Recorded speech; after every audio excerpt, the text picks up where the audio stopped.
गांव सूरजपुर में दो पड़ोसी किसान रहते थे, रामू और रतन। दोनों के खेत एक दूसरे से सटे हुए थे, दोनों के पास बराबर जमीन थी, लेकिन दोनों की सोच जमीन आसमान जैसी अलग थी। रामू मेहनती, जोखिम उठाने वाला और नई तकनीक सीखने वाला किसान था। रतन हमेशा डर में जीने वाला। अगर बारिश न हुई, अगर फसल खराब हो गई, अगर कीड़े लग गए, उसका हर फैसला डर से पैदा होता था। एक दिन गांव में एक कृषि अधिकारी आया।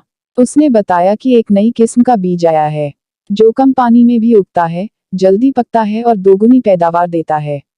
रामू की आंखें चमक उठी। उसने कहा, मुझे ये बीज चाहिए, मैं इसे जरूर उगाऊंगा। लेकिन रतन तुरंत बोल पड़ा, न, मैं ये जोखिम नहीं उठाऊंगा। अगर ये बीज खराब निकला, अगर खेत बर्बाद हो गया तो। कृषि अधिकारी मुस्कुराया, जो किसान मौके पहचानता है वही आगे बढ़ता है। रामू ने बीज खरीद लिया। रतन ने वही पुराना बीज बोने का फैसला किया। कुछ दिनों बाद दोनों अपने अपने खेतों में काम करने लगे।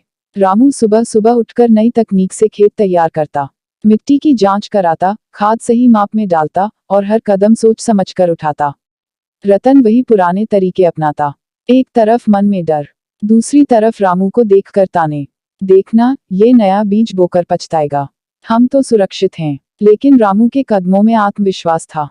वह अपना हर घास पत्ता खुद लगाता और आसमान की तरफ देखकर कहता, हे भगवान, तू बस मेरा हौसला देख, परिणाम मैं खुद देख लूंगा। महीना बीत गया, खेतों पर पहली बारिश हुई। रामू का बीज मिट्टी में जमकर उगने लगा, छोटे छोटे हरे पौधे पूरे खेत में खिल उठे। लेकिन रतन का पुराना बीज उतना अच्छा नहीं उठा। उसके आधे पौधे सूख चुके थे। रतन बोला, रामू, लगता है किस्मत तेरी तरफ है। रामू मुस्कुराया, किस्मत नहीं भाई, मेहनत और सही फैसला। लेकिन आगे कठिन समय आने वाला था। 2 महीने बाद बारिश होना बंद हो गई। नदियां सूखने लगी, तालाबों का पानी कम होने लगा। रतन घबरा गया, अब क्या होगा? लेकिन रामू शांत था, क्योंकि उसका नया बीज कम पानी में भी टिक सकता था। 4 महीने बाद दोनों खेत तैयार हो गए। रतन के खेत में आधी फसल मुरझाई हुई थी, धान की बालियां छोटी थी और पैदावार लगभग 40% कम। वहीं रामू के खेत में हरी भरी फसल लहरा रही थी। लोग दूर से देखकर ही कहने लगे, ये किस किसान का खेत है? गांव के बुजुर्ग बोले, जो जोखिम लेता है वही नई राह बनाता है। जब फसल तौली गई, रतन को मुश्किल से 5 क्विंटल धान मिला, रामू को पूरे 12 क्विंटल। रतन हैरान रह गया। वह रामू के पास आया और बोला, किस्मत ने तेरी मदद की। रामू मुस्कुराया, किस्मत नहीं रतन, मैंने सही समय पर सही बीज बोया।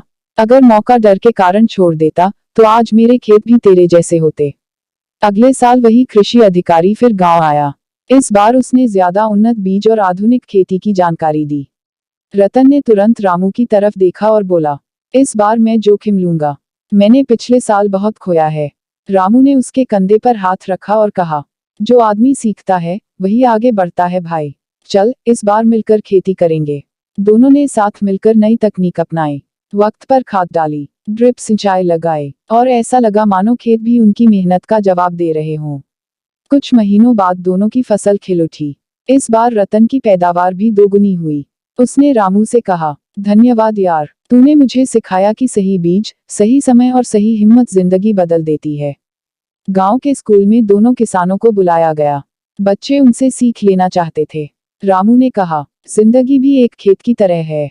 अगर हम डर के बीज बोएंगे तो डर ही उगेगा, अगर हिम्मत के बीज बोएंगे तो सफलता उगेगी। रतन ने भी कहा, गलत फैसले से नहीं, फैसला न लेने से जिंदगी खराब होती है। बच्चे ताली बजाने लगे। सिख, सही मौका पहचानना सबसे बड़ी समझदारी है। जो किसान जोखिम नहीं लेता वह कभी नई ऊंचाई हासिल नहीं करता। डर का बीज बोओगे तो डर उगेगा, हिम्मत का बीज बोओगे तो सफलता। मेहनत, सीख और बदलाव जिंदगी बदल देते हैं।